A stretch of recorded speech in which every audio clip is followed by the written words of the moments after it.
What's up, guys? Today I'm going to teach you 5 ways to get speed on a skateboard. I was just teaching this kid to skateboard at another skate park this morning, and one thing I realized is that new skateboarders don't understand how to generate speed.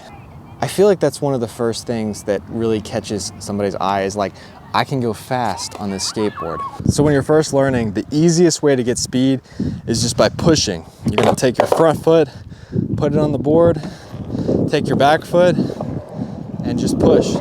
It's easier to learn to push this way than to learn to push with your back foot on the board, like Mongo. I feel like that is a little bit harder. So pushing Mongo with your back foot on the board, with your front foot pushing, it used to get a lot of hate, but I feel like nothing gets a lot of hate anymore at the skate park. It's almost like we don't even have enough hate at the skate park. Like, people are accepting everything, so then people never get better. So pushing the normal way is usually with your front foot on the board, pushing like this. I don't care how you push. It doesn't matter. I think pushing Mongo can look kind of cool. It looks kind of sloppy usually, but I think it can look kind of cool switch, or like sometimes like some people can really make it look good. So it really just depends on you and your style, because some people can make anything look good, and there's some people that are going to look way better pushing Mongo than pushing the normal way. So after you're really good at pushing around, the next way you're going to learn to get speed is a Tic Tac. A Tic Tac is a great way to get speed without taking your feet off the board. It's just lifting up your front foot, all your weight's on your back wheels, and you're moving the board back and forth like that.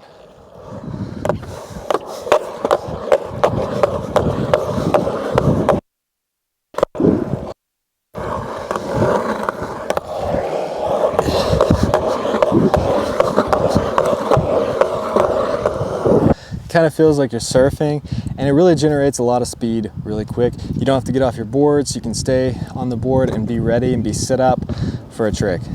I feel like I'm not saying enough in this video, but what else is there to say? So sometimes I like to think about like a 3-pronged fork. Like, you're gonna hit your wheels on this side, right in the middle, and right there. And then sometimes I like to think about a 2-pronged fork. So like with the 3,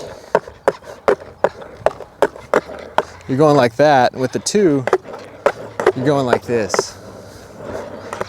So we got the 2 prongs.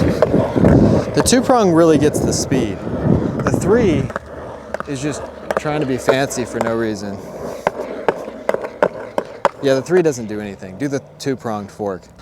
So another way to get speed is dropping in. So when you're up at the top of the ramp, you've got all this potential energy, and it's gonna be turned into kinetic energy as soon as you drop in.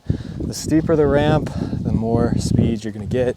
So obviously, this bigger ramp's gonna give you a lot more speed. It also has to do with, your bearings, how much you weigh, how aerodynamic you are, stuff like that.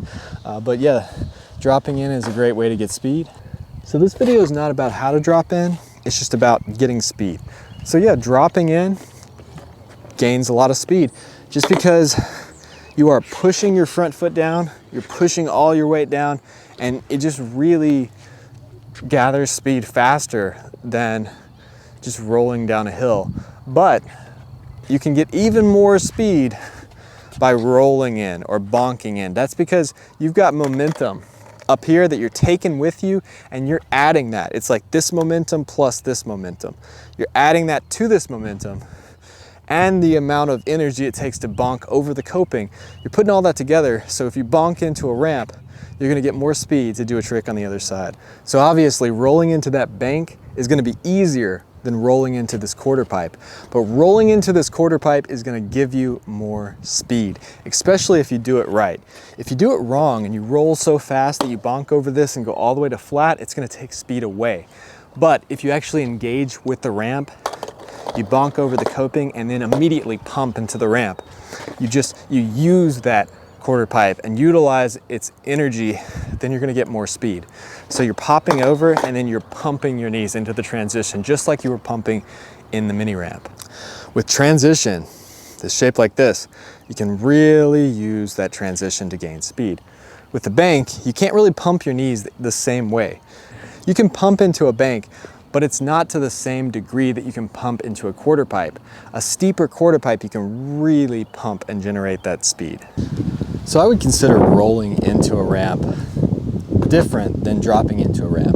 So when you're dropping into a ramp, all of that speed is just starting immediately. When you're rolling into it, you've got a little bit of momentum, and you can actually go faster if you're bonking into a ramp.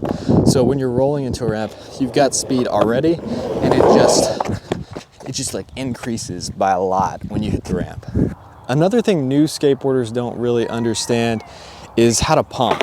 So a lot of times you'll see them in mini ramps pushing and then just getting stiff.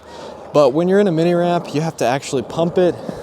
So you have to use your knees, do some like squats. And it's really just rhythm. It really just takes time. It's really hard to explain when you have to pump your knees in transition, because it's something you just have to feel. It's just rhythm or muscle memory. But when you're in the flat, your legs are straight. And when you get to the transition, they do a little pump, like a little squat. They're extended when you're up on the transition, but when you're right in the beginning of the transition is when you're doing a little squat. And you just gotta feel it out. I can't elegantly explain any of this. I don't expect you to understand it from me saying that. You have to get in a ramp and feel it out. You have to actually do it. That is what teaches you, actually pumping. So my front leg is pumping more on this side.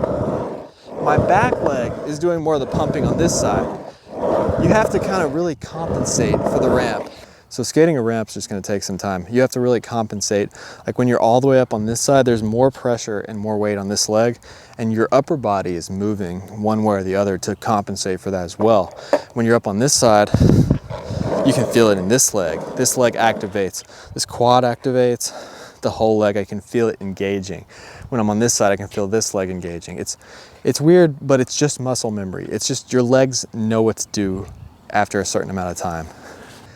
So another reason I don't have a lot of speed right now is because I've got tiny, hard wheels. If this was a really rough street spot, I would have to have bigger, softer wheels. But I've found that this skate park is smooth enough that I can get away with having these wheels.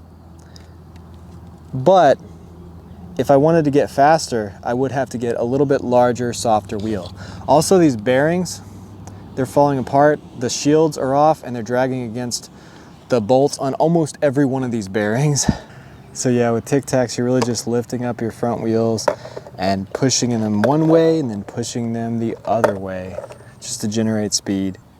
So I guess the last way to get speed on a skateboard is to have a skateboard with a motor on it. I feel like this is the least noble way to get speed on a skateboard, because you're not actually using your body, you're not physically pushing yourself, you're just letting a motor propel you forward. But for some people, it can be a lot of fun. And I'm not trying to hate on you if you have an electric skateboard. I have a one wheel. I was gonna sell it, but you know what? It's so good for filming like cinematic videos. If you were like filming a wedding or something, you can just roll around on that thing and it works perfect. So that's 5 ways to get speed on a skateboard. I hope you guys enjoyed this video. I'm working hard making videos, so please leave a like, leave a comment, hit that subscribe button, and thanks for watching.